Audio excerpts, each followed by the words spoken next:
Social media దెబ్బకు నేపాల్ ప్రధాని తన పదవిని కోల్పోవాల్సి వచ్చింది.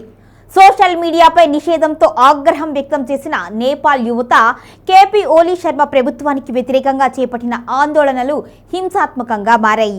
నేపాల్ పోలీసులు ఆందోళనకారులకు జరిగిన ఘర్షణల్లో 30 మంది ప్రాణాలు కోల్పోగా మరో 100 మందికి పైగా గాయపడ్డారు. ఈ పరిణామాలు చివరికి ప్రధాని రాజీనామాకు దారితీశాయి.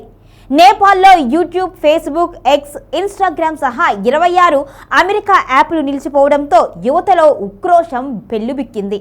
రాజధాని కాఠ్మండూలో మొదలైన ఆందోళనలు నేపాల్లోని ఇతర ప్రాంతాలకు వ్యాపించాయి. నేపాల్ ప్రభుత్వం గురువారం ఫేస్బుక్, ఇన్స్టాగ్రామ్ సహా పలు సోషల్ మీడియా సైట్లను నిషేధించింది. సమాచార ప్రసార సాంకేతిక మంత్రిత్వ శాఖ వద్ద రిజిస్ట్రేషన్ చేయకపోవడం దీనికి కారణం అని పేర్కొంది. ఆగస్టు 28వ తేదీ నుంచి ఒక వారం గడువు ఇచ్చిన సంస్థలు దరఖాస్తులు సమర్పించలేదని, అందుకే నిషేధం విధించాము అని ప్రభుత్వం పేర్కొంది. అయితే ప్రభుత్వ అవినీతిని ప్రశ్నిస్తున్న తమ గొంతులను నొక్కేందుకు చేపట్టిన సెన్సార్షిప్ చర్యగా యువత ఆరోపిస్తోంది. ప్రభుత్వం ఇంటర్నెట్ సర్వీసులను అడ్డుకొని సోషల్ మీడియా యాప్లను నిషేధించినప్పటికీ జనరేషన్ జెడ్ ఉద్యమకారులు టిక్ టాక్, రెడిట్ వంటి ప్రత్యామ్నాయ ప్లాట్ఫామ్ల ద్వారా వేలాది మందిని సమీకరించారు.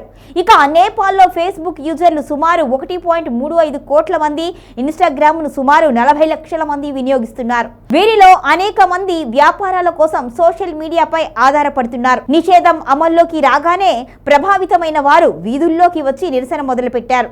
ఈ ఆందోళన క్రమంగా అవినీతి వ్యతిరేక ఉద్యమంగా మారింది. సోషల్ మీడియా నిషేధం నిరసనకు ఆరంభం, కానీ అది మాత్రమే కారణం కాదు.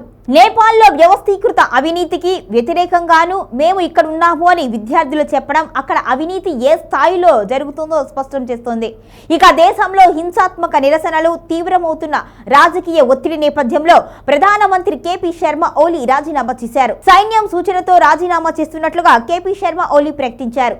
వాస్తవానికి హింసాకాండతో పాటు నేపాల్ ఆర్థిక వ్యవస్థ కూడా తీవ్ర సంక్షోభంలో ఉంది. ఇక దేశంలో సరైన ప్రభుత్వ పాలన లేకపోవడంతో నిత్యావసర వస్తువుల ధరలు కూడా ఆకాశాన్ని అంటుతున్నాయి. పర్యాటకం, వాణిజ్యం పూర్తిగా కుప్పగూలిపోయింది. విదేశాల నుంచి పెట్టుబడులు రావటం ఆగిపోయాయి. యువత ఉద్యోగాల కోసం తీవ్ర ఇబ్బందులు పడుతున్నారు. ఈ కారణాలన్నీ కలిసి హింసాకాండకు దారితీశాయని విశ్లేషకులు చెబుతున్నారు. ఇక నేపాల్లోని ఈ సంఘటనల నుంచి భారతదేశం కొన్ని పాఠాలు నేర్చుకోవాలి.